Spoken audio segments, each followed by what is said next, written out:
Show. Hey, welcome back to Powered by 8 Racing YouTube channel. Today I'm going to go over replacing the wheel studs. These are the SKF ZR1 bearings for that you need for the Bosch system. I'm going to replace them with some older ARP studs that I have. These are like 3.5-inch ones. The only reason I need to do this for my car is because of the wheels that I run. I need the extended length ones for it to be proper. I'm also going to install them in the new GSPEED drop spindles. Now, these drop spindles have a lot of benefits to you, and some of the things that these ones will do, they're going to give you a raised steering knuckle to help with bump steer. There's going to allow you to have additional camber. That's going to also reduce weight jacking, and then it's going to optimize the kingpin angle for additional grip. These are designed in Texas by GSPEED and manufactured in New York by AMT. So you guys that feel it's important to always buy an American product, this is about as American as you can get. With that said, let's go over to the press. Let's press these out. Once I get all 20 of these pressed out, I'll press all 20 of these back in, or pull them back in, and I'll show you how I do that with the Lyle's tool. Anyways, let's go over there. So if you watch my other videos, you know I have this from Global West, I believe is their name, and I use this for my spherical bearings. I also use this for pressing out these studs. What I do is I'll rotate this stud will fit right here. I'll press it out, and then I just spin it and turn on to the next one.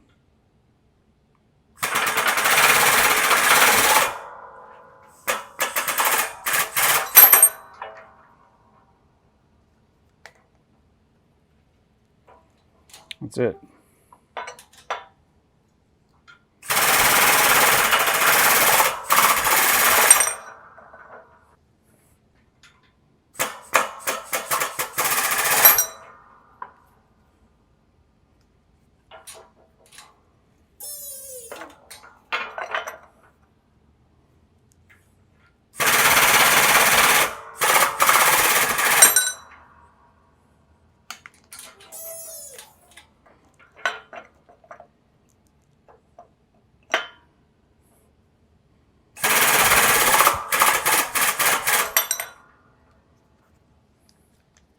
That's it.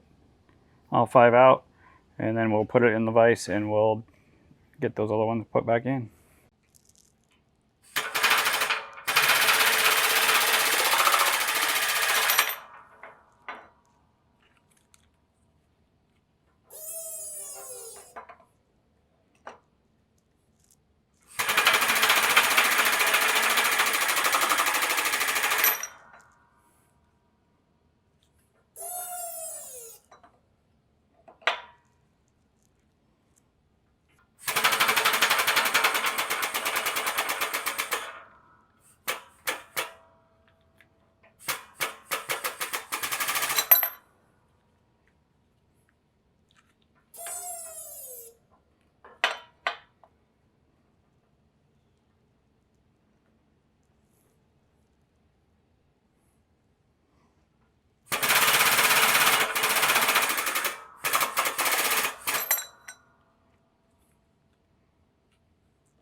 All right, so I started recording this episode a few weeks back, and then realized my studs weren't here. So they're here now. I'm gonna go ahead and finish this up. There's a couple ways you can do this. I like to use this Lyle tool. Basically it has a bearing. You stick this on the hub, this goes in here, and you might need a couple lug nuts. It just depends on how strong the ones are that you have. I wouldn't use this on the car later, but this is gonna pull it through. And then it's just going to allow it to spin. You can also use a press. I don't know. I've never had really good luck with the press, so I usually just do it this way, and you can just knock them out pretty quickly. So I just use an air impact and get it done. think it's leaking from the gun. Okay, so this goes on here. Spin this on, get it tight and lined up. And then this will be out the back. Make sure you're forward.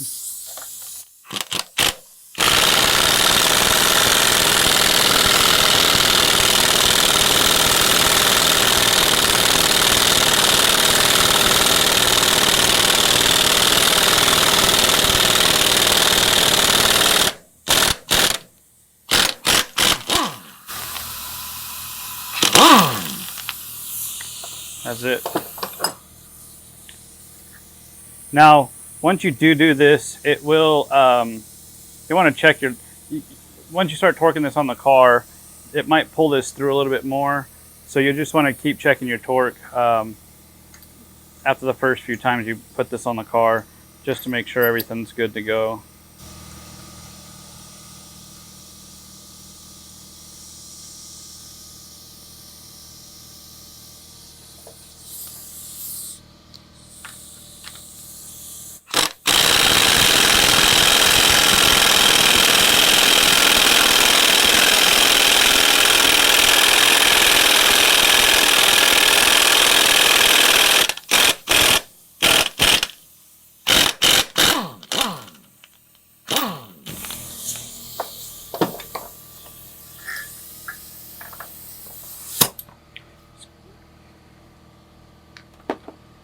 Just flip this around so you can get a couple more.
All right, so as you can see, all 5 of those in.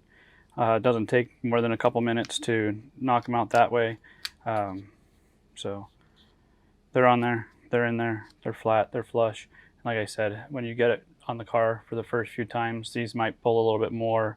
You might get some more extension. Just make sure you're checking your torque throughout the day when you're at the track. So another way this can be accomplished is through a press. I have a piece of aluminum that came with that Global West spherical bearing press kit that I got, and then I use my piece out of my ball joint press kit. What this does is it just allows enough space so that the stud doesn't bottom out once it gets through here.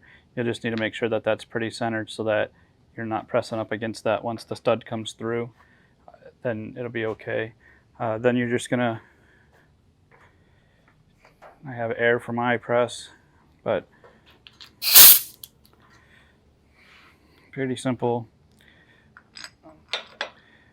And I would do this in a couple steps. I would get it pressed in and make sure everything's nice and lined up so that you're not going to be bottoming this out through here. So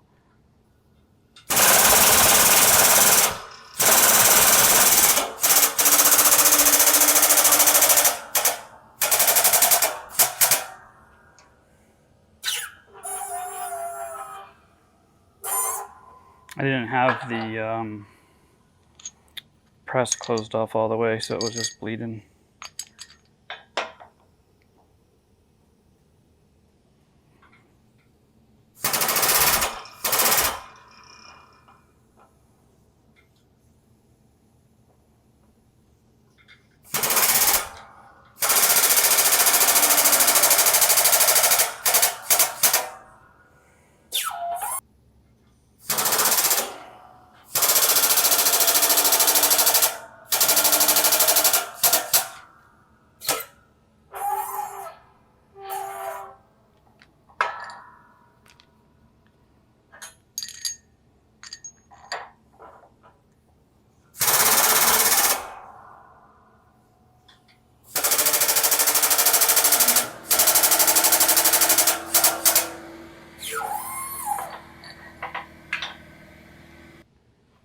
All right, so all in all, it takes about, I don't know, 10-15 minutes to press them out, press them back in. You just need to have the right equipment. I'm just really happy that I had bought that hydraulic ram for the press, because that just makes everything a lot easier than having to pump up that 20-ton jack, 100 times just to get it to do a little bit of work for you. But anyways, that's the wheel studs. So you'll see here we've got the drop spindles from GSPEED here. We're not going to do those today. That'll be in another episode.